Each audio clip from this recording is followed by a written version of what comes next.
Di Sabah masih lagi diancam banjir dan kini berdepan pula dengan kejadian runtuhan tanah dan juga difahamkan jalan sekitar dan juga kawasan parkir di Taman Kinabalu turut mengalami tanah runtuh. Jadi kita nak terus saja bersama dengan Ruzaini Zulkifli, Wakil Esok Awani di Sabah yang kini berada di Beaufort, Sabah. Ada laporannya. Ruzaini, kalau boleh kongsikan bagaimana tindakan kerajaan dan juga perkara terkini yang boleh dikongsikan dalam Buletin Awani jam ini.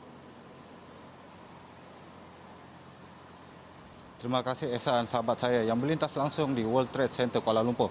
Dan untuk pengetahuan Ehsan dan juga penonton di rumah, kami melintas langsung di Dewan Pak Musa di daerah Beaufort ini, di mana merupakan salah sebuah pusat pemindahan sementara yang dilaksanakan di daerah Beaufort ini, Ehsan. Dan baru sebentar tadi, Ketua Menteri Sabah Datuk Seri Haji Jinor telah selesai mengadakan lawatan beliau ke daerah ini untuk membuat tinjauan rapat kepada masa-masa banjir yang terdapat di dua pusat pemindahan sementara di daerah Beaufort ini, di mana di lokasi kami melintas langsung sekarang iaitu di Dewan Pak Musa dan juga sebuah lagi pusat pemindahan sementara di Dewan Muhammad Dun Banir di daerah Beaufort ini juga. Dan untuk rekod Ehsan, mangsa banjir yang terdapat di Beaufort ini masih kekal seramai 207 orang di daerah Beaufort ini, di mana kalau saya boleh recap sedikit dalam lawatan Datuk Seri Haji Ji di daerah Beaufort ini juga, beliau turut diiringi beberapa menteri kanan di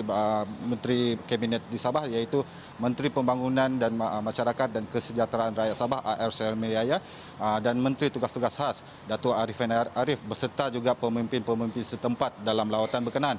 Dan dalam lawatan sebentar tadi itu juga, Datuk Seri Haji Ji juga telah mengadakan sidang media di mana beliau ada mengatakan cadangan kerajaan negeri untuk membuat pendalaman sungai di Sungai Padas berhampiran Beaufort ini bagi menangani insiden banjir di daerah Beaufort yang difahamkan sudah berlarutan sekian lama.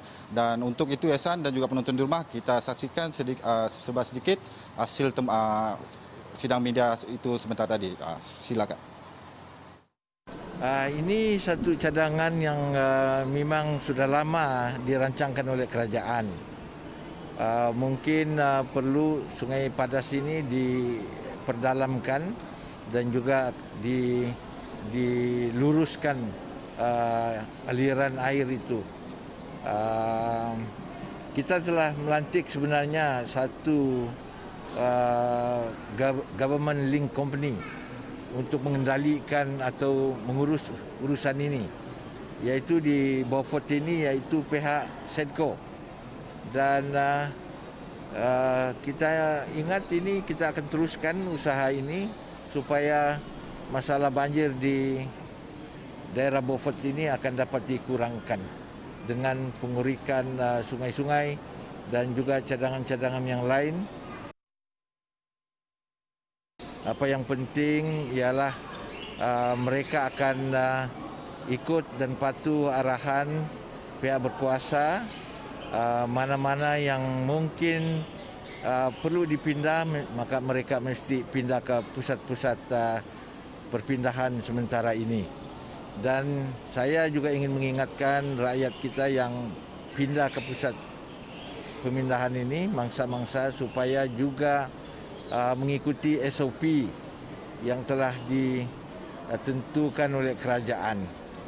Kita bukan saja menghadapi masalah banjir, tetapi kita juga menghadapi masalah penularan COVID-19.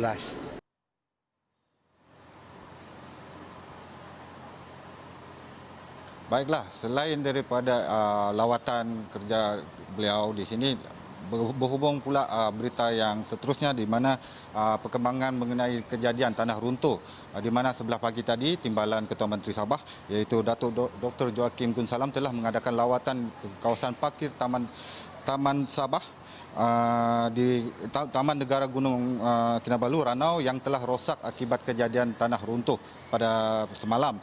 Namun tiada sebarang kemalangan jiwa dilaporkan berlaku. Dan untuk berita itu Ehsan, kami juga telah kongsikan di laman web digital iaitu esrawani.com, dan sebarang maklumat lanjut penonton boleh saksikan, boleh lihat di laman digital berkenaan. Dan sedikit mengenai perkembangan banjir setakat ini ya Ehsan.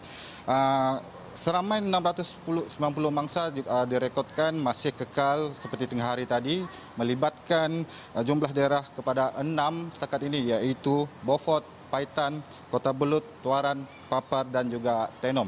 Dan itu saja Ehsan yang boleh kami bawakan sedikit pengembangan banjir di Sabah, dan untuk sebarang perkembangan kami akan bawakan dari semasa ke semasa. Dan teruskan bersama Ehsan. Rozaini, sekejap sebelum berakhir, saya nak bertanya satu soalan berkaitan dengan pandemik COVID-19. Bagaimana dengan pusat pemindahan sementara dan juga adakah mangsa banjir mengikut segala SOP yang telah pun ditetapkan di PPS berkenaan?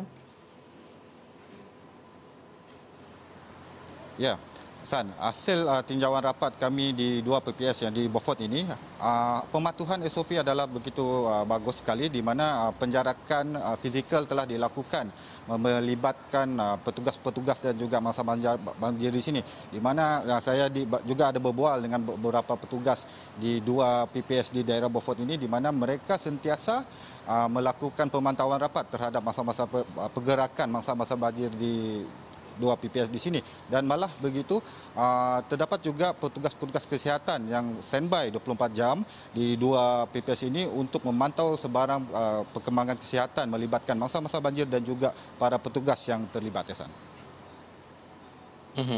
Baik, terima kasih Rozaini Zulkifli atas laporan itu tadi. Kita bawakan perkembangan ini dari semasa ke semasa.